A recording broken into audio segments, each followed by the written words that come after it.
OK, Val 202. Play od bita do bita. Maruša in Anže razpravljata o sodobnih tehnologijah. Že v vaši najljubši aplikaciji za podcaste. Dobrodošli v 7. epizodi 4. sezone. Z Anžetom se oktobra še posebej varno obnašava, ne? Živijo Anže. Živijo Maruša. Nadaljujeva v tem stilu, če se strinjaš, ne le zaradi meseca kibernetske varnosti, ampak ker je zelo pomembno, beseda 7. epizode pa VPN. Od bita do bita. Kaj je VPN, Anže? Zdaj, angliško je to Virtual Private Network. Zdaj pa, da ne bomo ostali pri tej angliški kratici, ne. Imamo pa danes gosta, ki bo veliko več povedal. Saj strokovno, kaj točno VPN je. Dr. David Jelenc je danes z nama s fakultete za računalništvo in informatiko. Živijo, David. Živijo. Kakšen dan te čaka, o čem boš danes predaval študentom? Danes imam kar dolgi dan, sicer predaval ne bom. Bomo pa študenti imeli dvoje vaj. Pri enem predmetu, ki se imenuje informacijska varnost in zasebnost, kjer se enkrat tekom semestra tudi učimo VPN-je, bomo danes govorili o tokovnih in bločnih tajnopisnih sistemih. Pri drugem predmetu, elektronsko poslovanje, pa bomo povedali nekaj o osnovah zalednega razvoja spletnih aplikacij. Dobro, da se pogovarjamo samo o VPN-jih. Čeprav že VPN zveni malo strašljivo in nerazumljivo, predavali bomo o VPN-ju in o tem, kako varno brskati po spletu, čeprav razumem. VPN je navidezno zasebno omrežje. Katero in kakšno je zasebno omrežje? Če začnem z definicijo, je taka res super definicija, ki skoraj nič ne pove. Torej, zasebno omrežje je vsako omrežje, ki uporablja zasebne IP naslove. Teh je več vrst, verjetno tisti, ki so poslušalcem najbolj poznani, je tiste, ki uporabljajo doma, ki se začnejo z dvema številkama 192.168, potem pa nekaj naprej, recimo 1.1, 1.10 in tako dalje. Ja, čeprav 1.1 je že kar zaseden. Tako, ja, to je nekako rezervirano za usmerjevalnike. Verjetno vsak od nas ima doma zasebno omrežje. Torej, ko se doma povežemo na domač Wi-Fi, smo vsi del istega zasebnega omrežja. To pomeni, da naši računalniki lahko med seboj neposredno komunicirajo, ko dostopajo pa na javno omrežje, na javni internet, pa gredo preko usmerjevalnika, ki ga v tem primeru, ker usmerja promet iz zasebnega na javno mrežo, imenujemo prihod. Povejmo, usmerjevalnik je tisto, kar ti operater da domov, da si na internetu. Tako je, tista škatla, ko jo resetiraš, ko internet ne dela. Torej, zdaj pa, če še povem nekaj za razliko od zasebnega o javnem omrežju, ne. Javno omrežja so pa tista, ki niso zasebna, če tako rečem. Ne. Torej, pač javna omrežja so tista, ki uporablja javne IP naslove in za razliko od računalnikov na zasebnem omrežju so tisti na javnem omrežju dosegljivi vsem, tudi tistim računalnikom, ki so na zasebnih omrežjih. Torej, vsakdo na javnem omrežju lahko dostopa do vseh računalnikov na javnem omrežju. Če ste pa na zasebnem omrežju, ste pa pred računalniki na javnem omrežju skriti, lahko pa preko prehoda dostopate na javno omrežje. Javno omrežje ni enako javni Wi-Fi, tisto, na kar se priključimo v restauraciji v nekem mestu v tujini. Ne, tukaj zdaj nastane potem ta zmeda, ne, ko je treba. V bistvu je javno omrežje, pa me popravi, če se motim, ne, najlažje razumeti pač kot internet. Sicer ni čisto točno to, ampak načeloma. Ja, bi bila to dober približek. Ja. Da tako rečem. Ne. Ko pa govorimo o teh javnih Wi-Fi-jih, javnih brezžičnih omrežjih, so pa to zasebno omrežja, kar je treba tukaj kar malo poudariti. Se pravi, ti, ko se povežeš v javno Wi-Fi omrežje, se dejansko povežeš na nek usmerjevalnik od nekoga. In zdaj, ko rečem od nekoga, ne, je to lahko, ne vem, neka trgovina, hotel, bar, ki upravlja s tem Wi-Fi omrežjem. Zdaj pa, kaj potem počnejo te upravljalci tega omrežja, je pa znano samo njim in ne tebi. Ne? Točno to. In tukaj se lahko začnejo težave. Zato se moramo o tem pogovarjati. Zato poudarjava ne se vpisovati v javna brezžična omrežja, razen če imaš VPN. Tako. David Jelenc, da je zdaj tale stavek v neko strokovno razlago. Kakšen problem v bistvu rešuje VPN? VPN je v bistvu izredno praktična rešitev, katero morda marsikateri od naših poslušalcev uporablja, pa ne za te namene, katero zdaj mi tu omenjamo, temveč za naslednji namen. Če imate dve ločeni zasebni omrežji, denimo, da imate organizacijo, ki ima poslovalnico v Ljubljani, pa drugo v Mariboru, in vsako od teh poslovalnic ima svoje zasebno omrežje, vi pa želite te dve omrežji povezati v eno večje zasebno omrežje preko javnega interneta, preko javnega omrežja. In tehnologija VPN vam omogoča, da to naredite na varen način. Torej, da računalnikom v obeh teh omrežij se zdi, kot da so del enega večjega zasebnega omrežja. Ja, čeprav nekdo sedi v Ljubljani, nekdo pa v Mariboru, se te dva računalnika med sabo vidita v zasebnem omrežju. Kot da bi bila v isti sobi. Tako, kot da bi bila v isti sobi, gre pa vse to seveda po internetu, po javnem omrežju. Ne. Tako. Tudi tipičen primer uporabe je pa ta, ko ne želimo povezati dveh zasebnih omrežij, temveč želimo nekomu oddaljenemu dovoliti dostop v naše zasebno omrežje. Tak primer bi bil, če denimo želimo v nekem podjetju delati od doma, da dostopamo do vseh tistih storitev, ki jih ima podjetje v svojem zasebnem omrežju, se moramo v to zasebno omrežje povezati in to lahko naredimo s pomočjo tehnologije VPN. Takšen način dela pa ima eno tako zanimivo posledico, iz katere pride pa ta primer uporabe, o katerem danes govorimo. Če se jaz oddaljeno povežem v zasebno omrežje neke organizacije in ob tem, ko sem povezan v to omrežje, dostopam tudi na javni internet, bo celotnemu javnemu internetu vidno, kot da sem jaz fizično v tem zasebnem omrežju. Čeprav sem morda na drugem koncu sveta. Bolj plastično, ti si recimo doma v Mariboru, se povežeš preko VPN-ja v službo v Ljubljano, v tisto zasebno omrežje in tudi greš na internet. Internet bo pač mislil, da si ti v Ljubljani, ne v Mariboru doma. Natančno tako. Google misli, da si v Ljubljani, ponudnik spletne pošte misli, da pošiljaš elektronsko pošto iz Ljubljane. Tako, ti pa sediš v Mariboru doma v pižami. To je zdaj moj dodatek bil, ampak načeloma to tako deluje. Tako je, vsaj glede tega, če gledamo samo omrežni promet. Tako je. No in potem se pa ta posledica, tako kot to si lepo rekel, posledica, da ti dobesedno lahko skriješ ali pa saj zabrišeš sled za tem, kje dejansko si, se pa potem lahko uporablja za tisti primer, ki smo ga prej rekli, ko si ti nekje v tujini in se povežeš na neko Wi-Fi točko, ki je, gremo reči, v nekem lokalu in v bistvu že spet uporabiš VPN. Povežeš se preko nekega Wi-Fi-ja, ki ne veš, kdo ga upravlja in tukaj je največ nevarnosti. Vklopiš VPN in VPN bo tebe izdajal zdaj, da si mogoče v Budimpešti, ker ima ta VPN strežnik v Budimpešti, tako da boš ti šel na internet v lokalu, gremo reči na Dunaju, se povežeš v Wi-Fi preko VPN-ja, ki tebe predstavlja, kot da si v Budimpešti in greš potem šele na internet. Tako nekako to deluje. Se vem, da je komplicirano, ampak je v bistvu res isti princip kot ta služben primer, samo to uporabljaš v bistvu za neko varnost, ker nočeš dati tistim, ki upravljajo tisti zastonski Wi-Fi v lokalu, praktično vsega svojega prometa. Tako, ker v bistvu tehnologija VPN zavaruje tvojo povezavo v tem primeru od Dunaja pa do Budimpešte, od Budimpešte naprej pa si pač lahko rečemo tudi na nezavarovan način povezan v internet. Tako, in tebi je pač vseeno, ker nisi v Budimpešti. Tako je, tako. Zdaj, ker se sliši zelo dobro, da sem lahko kjerkoli želim biti, pa nihče ne ve, kje v resnici sem. Me zanima, kako to dobim, kako lahko jaz to tudi imam, kako lahko to uporabljam na svojem telefonu.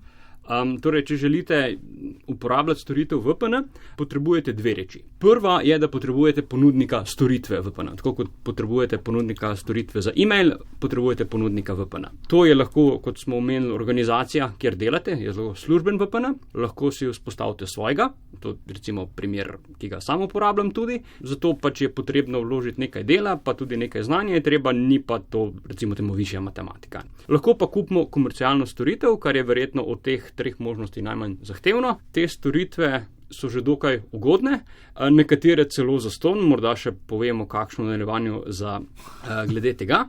Torej, to je prvi del storitev, drugi je pa tako kot pri e-mailu, potrebujete odjemalca, potrebujete program, ki ga namestite bodisi na osebni računalnik, če tam želite VPN uporabljati, ali pa na mobilnem telefonu, če ga tam želite uporabljati, in ta odjemalec, ta program bo potem vzpostavil povezavo do storitve VPN, šifriral vas promet in zavaroval vašo povezavo. Ja, brezplačne možnosti, pa tudi če niso nujno brezplačne, ogromno nekih aplikacij že obstaja na telefonu, ki ti obljubljajo, da bodo tvoj internet naredili bolj varen, bolj zaseben.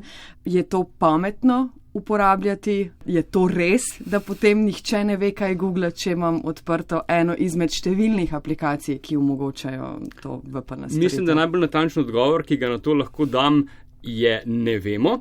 Najverjetneje pa ne. načeloma je beseda, ki ja. jo zelo radi tukaj uporabljamo. Nekako velja pri vseh poplavi teh zastonjskih storitev, ki jih najdemo na spletu. Velja, da če za storitev ne plačujete, potem verjetno ponudnik storitve na nek način služi z vami, najpogosteje z vašimi podatki. In če uporabljate takšen zastonjski VPN, kaj lahko ponudnik s tem služi? Ponudnik v bistvu v tem delu, ko se vi povezujete na internet, je res, da je vsa povezava od vas pa do ponudnika šifrirana, vendar od ponudnika naprej pa ni, kar pomeni, da ponudnik storitve vidi vse prometne podatke, katere vi generirate. Ne? Torej, ponudnik ve, na katere spletne strani se vi povezujete, ne ve sicer vsebine, če denimo povezavo in največkrat danes je šifrirana, ne ve, katere konkretne vsebine ste gledali, bi pa recimo tak ponudnik vedel, da ste obiskali stran rtvslo.si ali pa google.com ali pa YouTube in tako naprej. Tem podatkom pravimo prometni podatki, ne? In že sami ti podatki lahko precej povejo o uporabniku. Pa zelo všeč mi je ta prevod prometni podatki. Jaz sem do zdaj vedno še kar bil pri metapodatkih. Ne. Te metapodatki so vedno, se mi zdi, da dobimo nazaj ta odgovor, kaj pa ima veze, če vejo. Vse ne vejo pa, kaj točno sem gledal na tisti spletni strani. Ne. Potem pa ta povezava, ki si ti dal, da na podlagi teh prometnih podatkov Američani dejansko drone pošiljajo na ljudi. Ne. We kill people based on metadata. But that's not what we do with this metadata. Thankfully.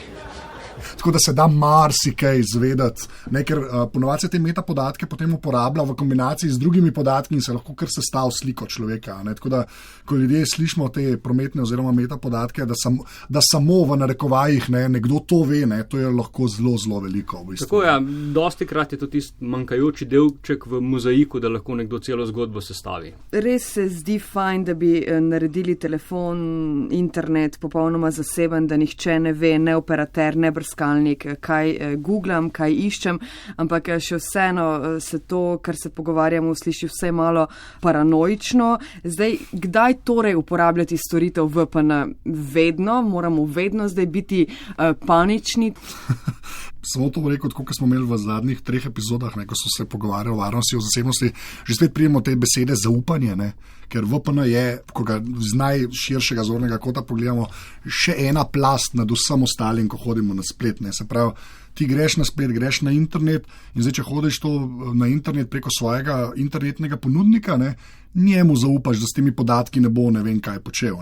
Zdaj v Evropi smo vsaj zaenkrat nekako na boljšem, vse kar beremo, pa tudi kar mi kolegi iz Amerike govorijo, tam pa tudi operaterji s temi podatki delajo marsikaj.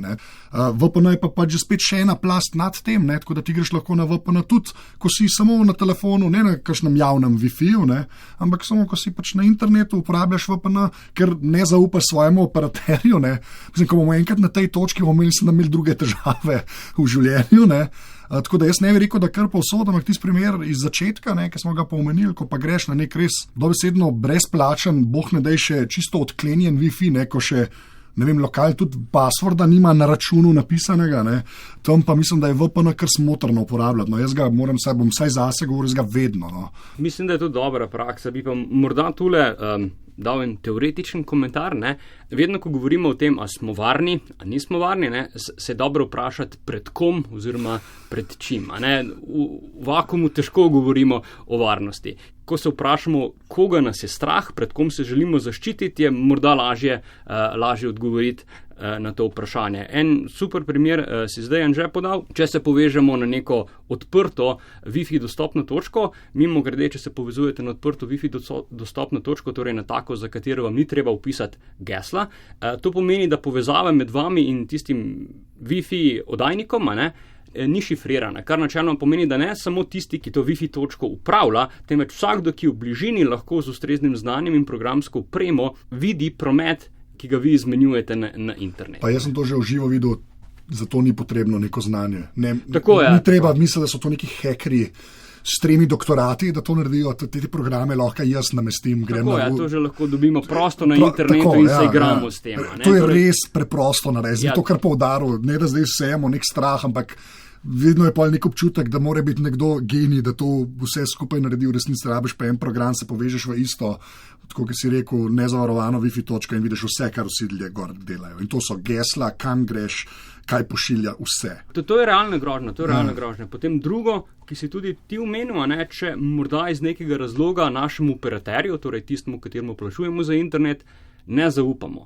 V Ameriki, kot si dejal, je zdaj po novem mogoče, da operater prodaja naše prometne podatke in če tega ne želimo, je VPN način, kako se lahko prek tem zavarujemo. Vendar moramo pri tem vedeti, da v tem primeru zaupanje, za katerega smo izgubili do operaterja, zdaj polagamo v ponudnika storitve VPN. Zdaj, če pa ponudniku storitve ne zaupamo, potem smo pa pač šli z dežja pod kap, da tako rečem.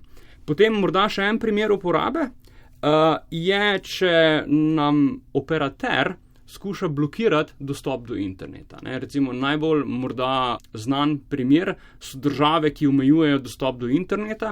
Vem, da denimo v Iranu je na tak način bilo v preteklosti, danes je v Kitajskem, kjer je mimogrede VPN v praksi za domačine prepovedan, tujci še nekako sprejemajo ravno iz poslovnih razlogov, ker v bistvu je VPN v poslovnem svetu zelo razširjen.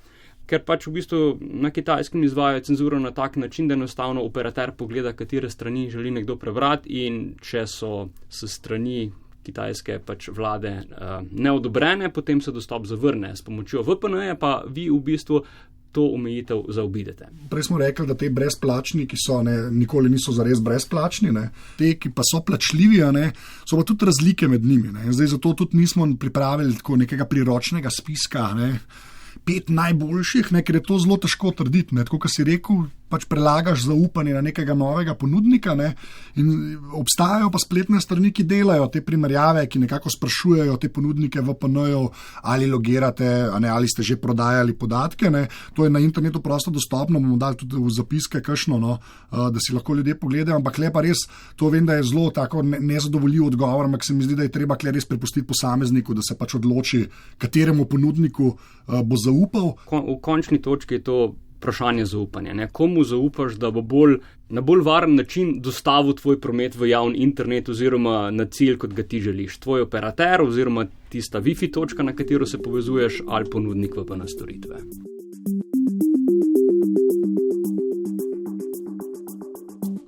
Na koncu še eno praktično vprašanje. Če sem hipotetično kriminalec.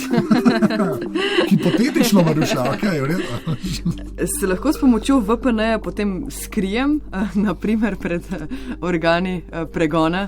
Lahko počnem kaj, kar sicer ne smem, ampak itak imam VPN in nihče ne vidi, kaj počnem. Torej, za VPN-jem tisto, kar skrijete, je vaša številka IP. Zdaj, če dam en primer, katerega morda lahko marsikateri poslušalec se poistoveti. Morda. Ali pa mu je bližje. Recimo, da uporabljate tehnologijo torrent za prenos vsebin in vas je strah, da bi morda nekoč kakšna korporacija prišla do vas in vam učitala, da ste si presneli kaj, kar si ne bi smeli. Ja. In če bi temu dejansko bilo, navaden postopek je ta, da bi ta korporacija poslala svojo skupino odvetnikov, da bi izsledili vaš IP naslov in vaš IP naslov bi vas pripeljal do operaterja. Oni bi prišli do operaterja in operater bi izdal vaše podatke. Bi rekel, pač ta oseba, v mojem primeru David Jelenc, je bila takrat povezana na internet za to IP številko in takrat bi povezali mene z tistimi strašljivimi odvetniki in potem bi mi bilo zelo strah. Če bi pa uporabil VPN, bi pa moj dejanski IP naslov, ki mi ga da operater, skril za IP naslov ponudnika VPN storitve. In takrat ta gruča odvetnikov ne bi prišla do mojega operaterja, temveč bi prišli do ponudnika VPN storitve.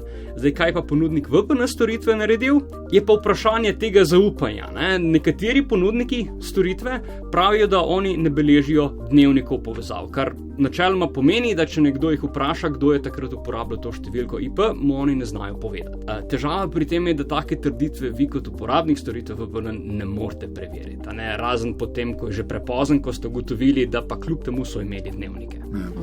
Torej, morda lahko skrijete, je pa težko to vedeti zagotovo. Človek bi skoraj rekel načeloma. Ja. Načeloma lahko skrijete. Maruša in Anže. To sva midva. Hitrejša od spektruma. Ja, Exactly. Pod črto ne splača se krast v analognem ali digitalnem življenju, To je pa dejstvo. nimamo težav. Ja, ne? je dejstvo. tako vsi To je podpišemo. pa Ja. dejstvo. Okay. Dr. David Jelenc, hvala za obisk v Odbiti do Bita. Malenkost, najlepša hvala za povabilo. Uspešno delo, varno brskanje po spletu in upam, da še kdaj. Anže, midva pa že naslednjič, do takrat sva kje že. Vse epizode Odbita do Bita seveda najdete na val202.si pošiljka Odbita, sva tudi v vseh podcast aplikacijah. Hvala vsem, ki nam dajete v Apple podcast ocene. Sicer pa na Twitterju sem jaz, ko sem sama Anzeto, Maruša, ti, ko si sama si. Twitteruša Maruša, Ko zaba skupaj sva, afna Odbita. tako da nam lahko tam pišete in bo odgovarjala. Ja, sprejemamo vprašanja, kritike, pohvale, predloge in tako naprej. Hvala za pozornost, se slišimo prihodnjič. Adijo. Hvala, nasvidenje.